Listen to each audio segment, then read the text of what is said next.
Upload ಮಾಡಿದ್ದೆ. So ತಾವು ನೋಡದೇ ಇದ್ರೆ ಮೇಲೆ ಐ ಬಟನ್ ಅಲ್ಲಿ ಆ ಲಿಂಕ್ ಸಜೆಸ್ಟ್ ಆಗ್ತಾ ಇದೆ, ಅದನ್ನು ಒತ್ತಿ ತಾವುಗಳು ಭೂತಕಾಲದ ಒಂದು ವಿಡಿಯೋವನ್ನ ನೋಡಬಹುದು.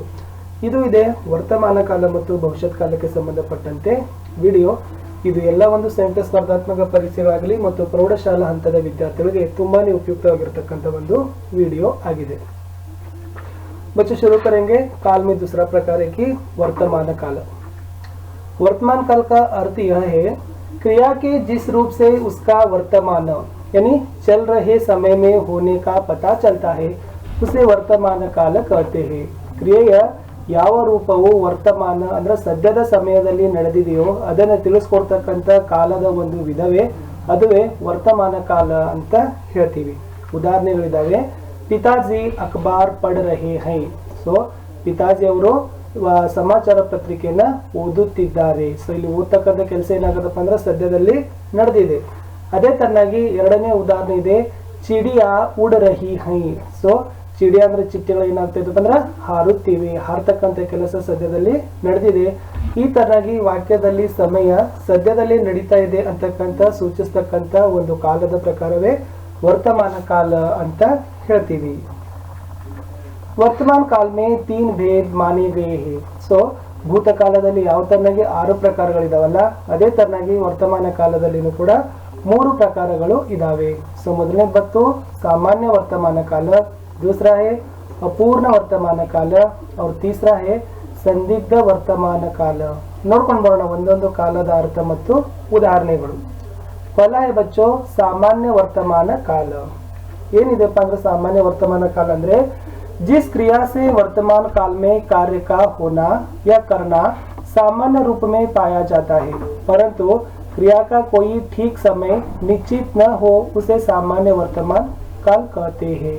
ಅಂದ್ರೆ ಇಲ್ಲಿ ಕ್ರಿಯೆಯು ವರ್ತಮಾನ ಕಾಲದಲ್ಲಿ ಏನಾಗ್ತದಪ್ಪ ಅಂದ್ರೆ ನಡೆದಿದ್ದನ್ನ ಸಾಮಾನ್ಯ ರೂಪದಲ್ಲಿ ಅದನ್ನ ಏನಾಗ್ತದಪ್ಪ ಅಂದ್ರೆ ನಮ್ಗೆ ತೋರಿಸ್ತದ, ಗೊತ್ತಾಗ್ತದ ಸಾಮಾನ್ಯ ರೂಪದಲ್ಲಿ. ಆದರೆ ಈ ಕ್ರಿಯೆ ನಿಶ್ಚಿತವಾಗಿರ್ತಕ್ಕಂಥ ಇದೇ ಸಮಯದಲ್ಲಿ ಆಗಿದೆ ಅಂತ ಹೇಳಿಕ್ಕೆ ಬರೋದಿಲ್ಲ. ಆದ್ರೆ ಏನಾಗ್ತದಪ್ಪ ಅಂದ್ರೆ ಕಾರ್ಯಕ ಹೋನಾಯ ಕರ್ಣ ಕೆಲಸವನ್ನ ನಡೀತಾ ಇದೆ ಅಥವಾ ಮಾಡ್ತಾ ಇದೆ ಅನ್ನೋದನ್ನ ಸಾಮಾನ್ಯವಾಗಿ ಸೂಚಿಸ್ತದೆ. ಯಾವುದೇ ಒಂದು ನಿಶ್ಚಿತ ಸಮಯದಲ್ಲಿ ಇದೇ ತರನಾಗಿ ಕ್ರಿಯೆ ಹೀಗೆ ಆಯ್ತು ಅಂತ ಹೇಳೋದಲ್ಲ. ಅದನ್ನ ಏನಂತ ಕರೀತಾರಪ್ಪ ಅಂತಂದ್ರೆ ಸಾಮಾನ್ಯ ವರ್ತಮಾನ ಕಾಲ ಅಂತ ಹೇಳ್ತಾರೆ. ಉದಾಹರಣೆ ನೋಡ್ಕೊಂಡು ಬರೋದಾದ್ರೆ ವಹ ಘರ್ ಜಾತಾ ಹೇ. ಅವನು ಮನೆಗೆ ಹೋಗುತ್ತಾನೆ. ಹೋಗ್ತಕ್ಕಂಥದ್ದನ್ನ ಏನಾಗ್ತದಪ್ಪ ಅಂದ್ರೆ ಕ್ರಿಯೆ ಇದೆ. ಆದ್ರೆ ಇದೇ ಸಮಯದಲ್ಲಿ ಅಂತಲ್ಲ, ಅದು ಸುಬಹ ಇರ್ಬೋದು, ದುಪಹರ್ ಇರ್ಬೋದು, ಶಾಮ್ ಇರ್ಬೋದು ಅಥವಾ ರಾತ್ಕ ಸಮಯ ಇರ್ಬೋದು. ವಹ ಘರ್ ಜಾತಾ ಹೇ ಅವನು ಮನೆಗೆ ಹೋಗುವನು. ಎರಡನೇದು ಗಾಯೆ ಘಾಸ್ ಚರ್ತಿ ಹೈ. ಸೊ ಆಕಳುಗಳು ಏನಾಗ್ತವಪ್ಪ ಅಂದ್ರೆ ಹುಲ್ಲನ್ನು ಮೇಯುತ್ತವೆ ಅಂತಕ್ಕಂಥದ್ದು. ಆದ್ರೆ ಯಾವಾಗ ಮೇಯ್ತಕ್ಕಂಥದ್ದಲ್ಲ. ಈ ತರನಾಗಿ ಕಾರ್ಯದಲ್ಲಿ ಸಮಯ ವರ್ತಮಾನ ಸಮಯದಲ್ಲಿ ಆಗ್ತದ, ಆದ್ರೆ ಇದೇ ನಿಶ್ಚಿತ ಸಮಯದಲ್ಲಿ ಆಗತ್ತೆ ಅಂತ ಹೇಳಿಕೆ ಬರೋದಲ್ಲ. ಅದನ್ನ ಏನಂತ ಕರೀತಾರಪ್ಪ ಅಂತಂದ್ರೆ ಸಾಮಾನ್ಯ ವರ್ತಮಾನ ಕಾಲ ಅಂತ ಹೇಳ್ತಾರೆ. ಇನ್ನು ಮುಂದೆ ಹೋಗೋಣ. ಎರಡನೇ ಪ್ರಕಾರನೇ ಬತ್ತು ಅಪೂರ್ಣ ವರ್ತಮಾನ ಕಾಲ ಅಂತ ಹೇಳ್ತಾರೆ. ಏನಿದೆಪ್ಪ ಅಂದ್ರೆ ಅಪೂರ್ಣ ವರ್ತಮಾನ ಕಾಲದಲ್ಲಿ क्रिया के जिस रूप से यह पता चले कि कार्य वर्तमान काल में शुरू हो गया है और अभी जारी है उसे अपूर्ण वर्तमान काल कहते हैं. ಏನಿದೆಪ್ಪ ಅಂದ್ರೆ ಇಲ್ಲಿ ಕ್ರಿಯೆಯು ನಡೆದಿದೆ, ವರ್ತಮಾನ ಸಮಯದಲ್ಲಿ ಪ್ರಾರಂಭ ಆಗಿದೆ ಮತ್ತು ಇನ್ನೂ ಅದು ಅಭಿ ಜಾರಿ ಇನ್ನೂ ನಡೆದಿದೆ, ಅದು ಪೂರ್ಣಗೊಂಡಿಲ್ಲ. ಇಲ್ಲಿ ವರ್ತಮಾನ ಸಮಯದಲ್ಲಿ ಕಾರ್ಯ ಪ್ರಾರಂಭವಾಗಿದೆ ಮತ್ತು ಕಾರ್ಯ ನಡೆಯುತ್ತಿದೆ ಆದ್ರೆ ಪೂರ್ಣಗೊಂಡಿಲ್ಲ. ಅದನ್ನೇ ಏನಂತ ಕರೀತಾರಪ್ಪ ಅಂತಂದ್ರೆ ಅಪೂರ್ಣ ವರ್ತಮಾನ ಕಾಲ ಅಂತ ಕರೀತಾರೆ. ಕಾರ್ಯ ಪೂರ್ಣ ಆಗಿಲ್ಲ ವರ್ತಮಾನ ಸಮಯದಲ್ಲಿ. ಉದಾಹರಣೆಗಳನ್ನ ನೋಡೋದಾದ್ರೆ ಕಪಿಲ್ ಖಿಲೌನೆ ಸೆ ಖೇಲ ರಹಾ ಹೇ. ಕಪಿಲ ಆಟನಿಕೆಯಿಂದ ಆಡುತ್ತಿದ್ದಾನೆ. ಎರಡನೇದು ಆಚಾರ್ಯ ನೃತ್ಯ ಸಿಖಾ ರಹೇ ಹೇ. ಇಲ್ಲಿ ಕಪಿಲ್ ಆಟನಿಕೆಯಿಂದ ಆಡ್ತಕ್ಕಂಥದ್ದು ನಡೆದದ, ಇನ್ನು ಆಡ್ಲಿಕ್ಕತ್ತಿದ್ದಾನೆ ಆದ್ರೆ ಆಟ ಇನ್ನೂ ಮುಗುದಿಲ್ಲ. ಅದೇ ತರನಾಗಿ ಆಚಾರ್ಯ ನೃತ್ಯ ಸಿಖಾ ರಹೇ ಹೈ. ಇಲ್ಲಿ ಶಿಕ್ಷಕರು ನೃತ್ಯವನ್ನ ಕಲಿಸ್ತಾ ಇದ್ದಾರೆ. ಕಲಿಸ್ತಕ್ಕಂಥ ಕೆಲಸ ಇನ್ನೂ ಏನಾಗದಪ್ಪ ಅಂದ್ರೆ ನಡೆದಿದೆ, ಅದು ಪೂರ್ಣಗೊಂಡಿಲ್ಲ. ಈ ತರನಾಗಿ ವರ್ತಮಾನ ಕಾಲದಲ್ಲಿ ಕೆಲಸ ಪ್ರಾರಂಭ ಆಗಿರ್ತದ, ಆದ್ರೆ ಅದು ಪೂರ್ಣಗೊಂಡಿರದೇ ಇರತಕ್ಕಂಥ ವರ್ತಮಾನ ಕಾಲದ ಒಂದು ಪ್ರಕಾರವನ್ನ ನಾವೇನಂತ ಕರಿತೀವಪ್ಪ ಅಂತಂದ್ರೆ ಅಪೂರ್ಣ ವರ್ತಮಾನ ಕಾಲ ಅಂತ ಹೇಳ್ತೀವಿ. ಇನ್ನು ಮೂರನೇದು ಬತ್ತು ಸಂದಿಗ್ಧ ವರ್ತಮಾನ ಕಾಲ ಅಂತ ಹೇಳ್ತಾರೆ. ತಮಗೆ ಗೊತ್ತಿರ್ತಕ್ಕಂಥದ್ದು ಸಂದಿಗ್ಧ ಅಂತ ಇದೆ. ಸಂದಿಗ್ಧ ಅಂದ್ರೆ ಏನಪ್ಪಾ ಅಂತಂದ್ರೆ ಸಂದೇಹ, ಸಂಶಯ, ಅನಿಶ್ಚಿತತೆ ಅಂತ ಹೇಳ್ತೀವಿ. ಇಲ್ಲಿ ಏನದಪ್ಪ ಅಂತಂದ್ರೆ क्रिया के जिस रूप द्वारा काम के वर्तमान काल में होने या करने में संदेह का बोध हो. ಇಲ್ಲಿ ಕೆಲಸ ವರ್ತಮಾನ ಸಮಯದಲ್ಲಿ ಆಗುವುದರಲ್ಲಿ ಏನಾದ್ರೂ ಸಂದೇಹ, ಸಂಶಯ, ಅನಿಶ್ಚಿತತೆ ಏನಾಗ್ತದಪ್ಪ ಅಂದ್ರೆ ಗೊತ್ತಾಗ್ತದ. ಅದನ್ನ ಏನಂತ ಕರೀತಾರಪ್ಪ ಅಂದ್ರೆ ಸಂದಿಗ್ಧ ವರ್ತಮಾನ ಕಾಲ ಅಂತ ಕರೀತಾರೆ. ಇಲ್ಲಿ ಉದಾಹರಣೆಗಳ ಹೇಳ್ಬೇಕಾದ್ರೆ ಅಧ್ಯಾಪಕ್ ಮಹೋದಯ್ ಆತೆ ಹೋಂಗೆ. ಸೊ ಗುರುಗಳು ಬರ್ತಿರ್ಬಹುದು ಅಂತಕ್ಕಂಥದ್ದು ಸಂದೇಹ, ಬರ್ತಾರೆ ಅಂತ ಹೇಳಿಕ್ ಆಗೋದಿಲ್ಲ. ಅದೇ ತರನಾಗಿ ತುಮಾರೆ ಪಿತಾಜೆ ಘರ್ ಪਹੁಂಚತೆ ಹೋಗೆ, ನಿಮ್ಮ ತಂದೆಯವರು ಮನೆ ತಲುಪಬಹುದು.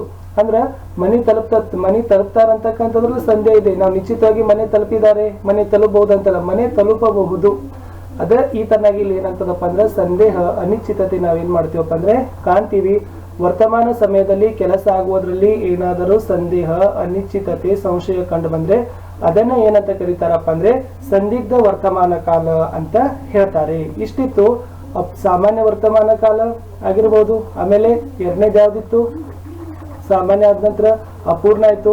ಅಪೂರ್ಣ ಆದ ನಂತರ ಇರ್ತಕ್ಕಂಥದ್ದು ಸಂದಿಗ್ಧ ವರ್ತಮಾನ ಕಾಲದ ಬಗೆನ ವರ್ತಮಾನ ಕಾಲದ ಪ್ರಕಾರಗಳ ಬಗ್ಗೆ ಅರಿತುಕೊಂಡೆವು. ಇನ್ನು ಮುಂದೆ ಹೋಗೋಣ ಭವಿಷ್ಯತ್ ಕಾಲದ ಬಗ್ಗೆ. ಹಾಗಾದ್ರೆ ಭವಿಷ್ಯತ್ ಕಾಲ ಅಂದ್ರೆ ಏನು? ಕ್ರಿಯಾ ಕೆ ಜಿಸ್ ರೂಪ್ ಸೆ ಯಹ ಪತಾ ಚಲೆ ಕಿ ಕಾರ್ಯ ಅಭಿ ಹೋನಾ ಬಾಕಿ ಹೇ. ಇಲ್ಲಿ ಕ್ರಿಯೆಯಲ್ಲಿ ನಮ್ಗೆ ಏನ್ ಗೊತ್ತಾಗ್ತದ ಅಂದ್ರೆ ಕಾರ್ಯ ಅಭಿ ಹೋನಾ ಬಾಕಿ ಹೇ, ಕೆಲಸ ಆಗ್ತಕ್ಕಂಥದ್ದು ಇನ್ನೂ ಬಾಕಿ ಇದೆ, ಇನ್ನೂ ತಡ ಇದೆ. ಅರ್ಥಾತ್ ಆಗೆ ಆನೆ ವಾಲೆ ಸಮಯ ಮೇ ಹೋಗಾ ಅಂದ್ರೆ ಏನಪ್ಪ ಅಂದ್ರೆ ಮುಂದೆ ಬರ್ತಕ್ಕಂಥ ಸಮಯದಲ್ಲಿ ಕೆಲಸ ಆಗ್ಬಹುದು. ಅದನ್ನ ಏನಂತ ಕರೀತಾರಪ್ಪ ಅಂತಂದ್ರೆ ಭವಿಷ್ಯತ್ ಕಾಲ ಅಂತ ಕರೀತಾರೆ. ಉದಾಹರಣೆಗೆ ಮೈ ಭಿ ಕಲ್ ಸೆ ವಿದ್ಯಾಲಯ ಜಾವುಂಗಾ, ನಾನು ನಾಳೆಯಿಂದ ಶಾಲೆಗೆ ಹೋಗುವನು. ಸೊ ನಾಳೆನ ಹೋಗ್ತೀನಂತ ಇದೆ, ಸರಿ ನಾಳೆ ಹೋಗ್ಬೋದು ಅಥವಾ ಹೋಗದೆ ಇರಬಹುದು. ಎರಡನೇದು 25 ಡಿಸೆಂಬರ್ ಕೋ ವಿದ್ಯಾಲಯ ಬಂದ್ ರಹೀಗ, 25 ಡಿಸೆಂಬರ್ ಅಂದು ಶಾಲೆ ಬಂದ್ ಆಗುವುದು. ಅಂದ್ರೆ ಅದಿನ್ನು ಮುಂದೆ ಬರ್ತಕ್ಕಂಥ ಸಮಯದಲ್ಲಿದೆ, ಅಲ್ಲಿ ಕೆಲಸ ಇನ್ನೂ ಇಲ್ಲ, ಇನ್ನೂ ಬಂದ್ ಅಂತಿಲ್ಲ, ಆದ್ರೆ ಮುಂದೆ ಬರ್ತಕ್ಕಂಥ ಸಮಯದಲ್ಲಿ ಬಂದ್ ಆಗುವುದಿದೆ. ಈ ತರನಾಗಿ ಕೆಲಸ ಇನ್ನೂ ಬಾಕಿ ಇರ್ತದ ಮತ್ತು ಮುಂಬರ್ತಕ್ಕಂಥ ಸಮಯದಲ್ಲಿ ಆಗ್ತಕ್ಕಂಥ ಕಾಲದ ಒಂದು ಪ್ರಕಾರವನ್ನ ನಾವೇನಂತ ಕರಿತೀವಪ್ಪ ಅಂದ್ರೆ ಭವಿಷ್ಯತ್ ಕಾಲ ಅಂತ ಕರಿತೀವಿ. ಸೊ ಇಲ್ಲಿ ಕೂಡ ಭವಿಷ್ಯತ್ ಕಾಲದಲ್ಲಿ ಮುಖ್ಯವಾಗಿ 2 ಪ್ರಕಾರಗಳಿದಾವೆ. ಒಂದು ಸಾಮಾನ್ಯ ಭವಿಷ್ಯತ್ ಕಾಲ ಆದ್ರೆ ಎರಡನೇದು ಸಂಭಾವ್ಯ ಭವಿಷ್ಯತ್ ಕಾಲ ಅಂತ ಹೇಳ್ತೀವಿ. ಏನಪ್ಪ ಸಾಮಾನ್ಯ ಭವಿಷ್ಯತ್ ಕಾಲ ಅಂತಂದ್ರೆ भविष्यत काल की जिस क्रिया से यह सूचित हो कि सामान्य रीति से क्रिया भविष्य में होगी. ಸೊ ಭವಿಷ್ಯತ್ ಕಾಲದಲ್ಲಿ ಏನಾಗ್ತದ ಅಂದ್ರೆ ಈ ಕ್ರಿಯೆ ಸಾಮಾನ್ಯ ರೀತಿಯಲ್ಲಿ ಏನಾಗ್ತದಪ್ಪ ಅಂದ್ರೆ ಮುಂದೆ ಭವಿಷ್ಯದಲ್ಲಿ ಏನಾಗ್ತದ ಆಗ್ತದ.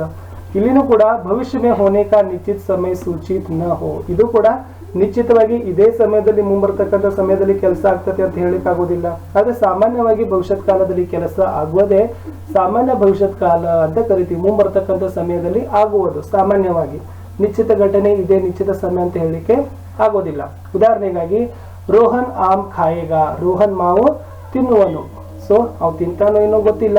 ಎರಡನೇದು ಮಾಲಿ ಪೌದೋಕೋ ಪಾನಿ ದೇಗ, ಸೊ ಮಾಲಿ ಏನ್ ಮಾಡ್ತಾನಪ್ಪ ಅಂದ್ರೆ ಗಿಡಗಳಿಗೆ ನೀರನ್ನ ಕೊಡುವನು.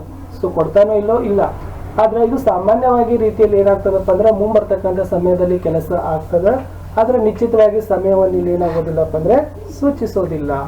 ಎರಡನೇದು संभाव्य भविष्यत काल ಅಂತ ಇದೆ. संभाव्य भविष्यत काल ಅಂದ್ರೆ ಏನಪ್ಪ ಅಂದ್ರೆ क्रिया के जिस रूप से भविष्यत काल में कार्य के होने में संदेह अथवा संभावना पाई जाए वह संभाव्य भविष्यत काल कहलाता है. भविष्यत ಕಾಲದಲ್ಲಿ ಕೆಲಸ ಆಗುವುದರಲ್ಲಿ ಮುಂದೆ ಏನಾದರೂ ಸಂದೇಹ ಅಥವಾ ಸಂಭಾವನೆ, ಅನಿಶ್ಚಿತತೆ ಅದಿದ್ರೆ ಅದನ್ನ ಏನಂತ ಕರೀತಾರಪ್ಪ ಅಂದ್ರೆ ಸಂಭಾವ್ಯ ಭವಿಷ್ಯತ್ ಕಾಲ ಅಂತ ಹೇಳ್ತಾರೆ. ಉದಾಹರಣೆಗೆ ಶಾಯದ್ ಬಾರಿಶ್ ಹೋ ಜಾಯೆ, ಬಹುಶಃ ಮಳೆ ಬರಬಹುದು. ಶಾಯದ್ ಅಂದ್ರೆ ಬಹುಶಃ, ಈ ಶಬ್ದ ಏನಾಗ್ತದಪ್ಪ ಅಂದ್ರೆ ಇಲ್ಲಿ ಬಳಕೆ ಆಗ್ತದ. ಎರಡನೇದು ಶಾಯದ್ ರೋಹನ್ ಕಲ್ ಆ ಜಾಯೆ, ಬಹುಶಃ ರೋಹನ್ ನಾಳೆ ಬರ್ಬೋದು. ಈ ತರನಾಗಿ ಸೊ ಮುಂಬರ್ತಕ್ಕಂಥ ಸಮಯದಲ್ಲಿ ಕೆಲಸ ಆಗುವುದರಲ್ಲಿ ಸಂದೇಹಗಳು, ಸಂಭಾವನೆ, ಸಂಶಯ, ಅನಿಶ್ಚಿತತೆ ಇತ್ತಂತಂದ್ರೆ ಅದನ್ನೇ ನಾವೇನಂತ ಕರಿತೇವಪ್ಪ ಅಂತಂದ್ರೆ ಸಂಭಾವ್ಯ ಭವಿಷ್ಯತ್ ಕಾಲ ಅಂತ ಕರಿತೀವಿ. ವಿದ್ಯಾರ್ಥಿಗಳೇ, ಈ ಒಂದು ವಿಡಿಯೋದಲ್ಲಿ ನಾವೇನ್ ಮಾಡಿವಪ್ಪ ಅಂದ್ರೆ ವರ್ತಮಾನ ಕಾಲದ ಅರ್ಥ, ಪ್ರಕಾರಗಳು, ಉದಾಹರಣೆ, ಭವಿಷ್ಯತ್ ಕಾಲದ ಅರ್ಥ, ಪ್ರಕಾರ ಮತ್ತು ಉದಾಹರಣೆಗಳ ಬಗ್ಗೆ ಸವಿಸ್ತಾರವಾಗಿ ನಾವೇನ್ ಮಾಡಿವಪ್ಪ ಅಂದ್ರೆ ಕನ್ನಡದಲ್ಲಿನೂ ಕೂಡ ಮನವರಿಕೆಯನ್ನ ಮಾಡಿಕೊಂಡೆವು. ಸೊ ವ್ಯಾಕರಣದ ಜ್ಞಾನದಿಂದ ಬಹಳಷ್ಟು ಇಂಪಾರ್ಟೆಂಟ್ ಇತ್ತು.